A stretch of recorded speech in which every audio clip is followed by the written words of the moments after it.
Bismillahirrahmanirrahim. Alhamdulillahirabbil alamin. Allahumma shalli wa sallim ala sayyidina Muhammadin wa ala ali sayyidina Muhammad.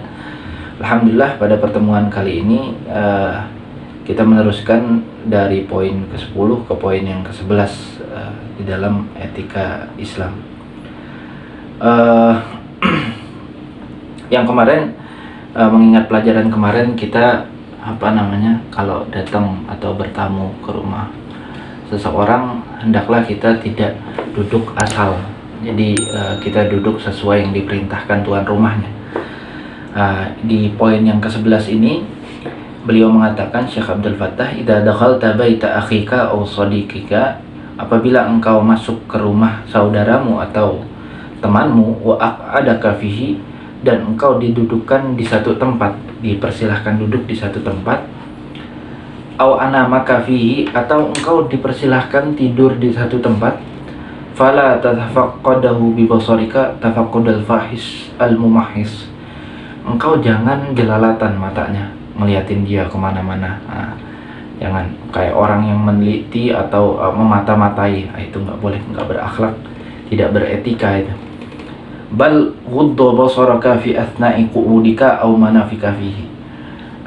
Akan tetapi kalau engkau dipersilahkan duduk di satu tempat atau tidur di satu tempat, pejamkanlah matamu. Dengan artian bukan pejamkan terus, enggak, setidaknya kita nunduk ke bawah, atau kalau yang perlu dilihat saja gitu. Jadi jangan sampai jelalatan.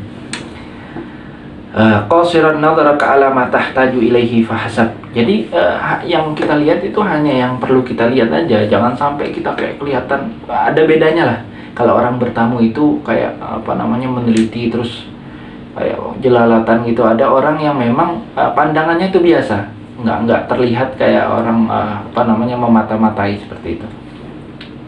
Wala taftah mughlaqan min khizanah. Jangan sekali-kali membuka lemari yang tertutup. Ada lemari misalkan di ruang tamu kita buka, jangan. Itu nggak beretika. Au sunduk, atau ada ya sama ada kotak seperti itu. Au mihfadah, apalagi ada tas, jangan disenggol-senggol, enggak. Au surah malfufah au syai' mastur, apapun itu, pokoknya jangan asal sentuh. Ini di rumah orang. Sebagaimana kita tidak ingin tatkala ada tamu yang bertamu di rumah kita, mereka itu matanya jelalatan dan tangannya itu bandel. Kita tidak ingin seperti itu. Oleh karena itu orang lain juga tidak ingin. Dan sebelum itu masuk dalam ketidakinginan kita atau orang lain, itu ajaran Islam seperti itu. Fa inna hadza khilafu adabil Islam. Ini kalau memang kita kayak tadi, mata jelalatan, ada lemari kita buka, kita pegang-pegang, apa aja kita sentuh, ini sangat bertentangan sama etika di dalam Islam. Wal amanah allati khawalaka biha akhuka, dan amanat yang diamanahkan kepada kita. Jadi kalau kita bertamu kan, kita didudukkan di satu tempat, dipersilahkan duduk, dengan artian kita diamanati tempat itu, seperti itu. Jadi yang di sekeliling kita itu adalah amanat yang diamanati dari tuan rumah. Oleh karena itu ya kita jaga dari mata, pandangan, tangan, apapun itu. Au muhibbuka dukhula baitihi wal maqam indah. Apalagi kalau misalkan kita sampai dipersilahkan menginap di rumah tersebut, itu lebih amanat lagi. Kita benar-benar tidak boleh sembarangan. Kalau misalkan di dalam hotel aja, kalau ada yang rusak itu ditanggung orang yang menginap di sana. Begitu juga kita kalau di rumah saudara kita atau kerabat kita menginap, itu amanat semua sebenarnya. Jadi yang etika yang baik, adab-adab yang diajarkan oleh Islam itu benar-benar kita tenang, tidak jelalatan, tangannya juga tidak nakal. Fa'rif li ziyaratika adabiha. Oleh karena itu ketahuilah adab-adab ziarah, adab-adab bertamu. Nah ini makanya pelajaran yang sangat penting. Jangan dikira ini pelajaran yang lumrah, pelajaran yang remeh, yang biasa. Enggak. Dengan adab-adab seperti ini, itu masyarakat martabatnya bisa naik tinggi. Bahkan per individu itu dilihat nanti kriteria yang baik itu seperti apa. Wasluk li husnil muasyarah abwabaha. Nah, kalau misalkan kita berinteraksi sama orang, ini kan nanti diajarin juga sama beliau di sini. Oleh karena itu ini pelajaran yang sangat penting, yang sangat berbaur dengan kultur kita, keseharian kita. Tazdadu inda madhifaka hubban wa adaban. Bayangkan kalau misalkan kita berziarah atau bertamu di rumah seseorang, itu kita menjalani semua adab-adab yang ada di sini, itu pasti akan menambah cinta dari tuan rumah tadi. Tuan rumah tenang, tuan rumah aman kalau kita yang bertamu. Bayangkan kalau misalkan kita semua ini kita langgar. Misalkan kalau bertamu matanya jelalatan, mulut tidak dijaga, pandangan tidak dijaga, tangan tidak dijaga. Tuan rumah juga malas mau nerima kita lagi. Wallah ta'ala yar'aka wa tawallak. Beliau mendoakan mudah-mudahan Allah selalu menjagamu. Itu poin yang ke-11. Poin yang ke-12, wayan bagi anta takhayyar al-waqta al-mula'ima li ziarah. Nah, ini penting. Engkau kalau mau bertamu ya pilih waktulah yang tepat. Jangan sembarangan gitu.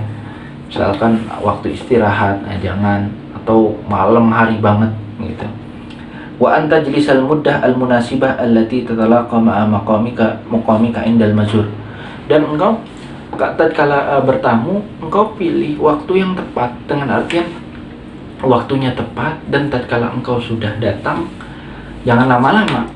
Yang engkau kira tuh kayaknya pas setengah jam atau seperempat jam, ya kita lebih tahu lah orang yang kita ziarahi, orang yang kita tamui. Wa ma'al hal allati huwa 'alaiha fala tutil wala tastaqil. Jangan lama-lama, terus juga jangan memberatkan tuan rumah. Wala ta'ti fi waqtin ghairi mula'im li ziyarati. Pokoknya jangan pernah bertamu di waktu yang enggak tepat sama sahibul baitnya, sama tuan rumahnya. Waktu to'am, waktu makan, pas banget nih waktu makan, akhirnya dia datang berharap dapat makan. Awin nom, orang lagi istirahat. Awin rohah, lagi santai-santai sama keluarga, dia tiba-tiba datang. Nah ini kan nggak enak. Awis sukun, pokoknya lagi tenang-tenang, itu kita tahu lah. Kita biasanya mengetahui sahibul bait, tuan rumah ini yang kita mau ziarahi, kita mau tamui, kita lebih tahu terkadang dia ini kapan waktu senggang, kapan waktu santainya, kapan waktu bisa menerima tamunya. Qala al-Imam Nawawi rahimahullah ta'ala fi kitabih al-adhkar fi awakhir bab min masail tatafarra' ala salam yustahabbu lil muslim istihbaban muta'akkidan ziyaratus salihin. Imam Nawawi menjelaskan di dalam kitab beliau al-adhkar di akhir bab salam, disunahkan, dianjurkan bagi seorang muslim sunnah yang sangat sunnah muakkadah nih. Jadi sunnahnya di benar-benar derajat yang paling atas. Ziyaratus sholihin, mengunjungi, bertamu orang-orang soleh. Wal ikhwan, dan saudara-saudara. Wal jiran, tetangga. Wal asdiqa, sahabat-sahabat. Wal aqarib, kerabat-kerabat. Wa ikramuhum wa birruhum, memuliakan mereka dan berbakti sama yang tua, sama orang-orang soleh. Wasilatuhum, dan menyambung silaturahmi. Wadabtu dzalika yakhtalif bi ikhtilafi ahwalihim wa maratibihim wa faraghihim. Dan gimana sih cara kita datang ke sana itu biar tepat waktunya? Ya kita lebih tahu orang soleh biasanya enaknya didatangi kapan, orang tua kapan, teman kapan. Wa yanbaghi an takuna ziyaratahu lahum ala wajhin la yakrahuna. Pokoknya kita bisa mengira lah, jangan sampai tatkala kita bertamu dia itu kesel. Kita tahu, wah kalau saya bertamu sekarang dia bakal kesel sama kita. Nah, itu jangan. Wa fi waqtin yartadawnahu wal ahadits wal athar fi hadza kathiratun masyhur. Hadis di dalam bab seperti ini sangat banyak yang menjelaskan bahwasanya kita harus memilih waktu yang sangat tepat untuk berziarah, untuk bertamu sama orang.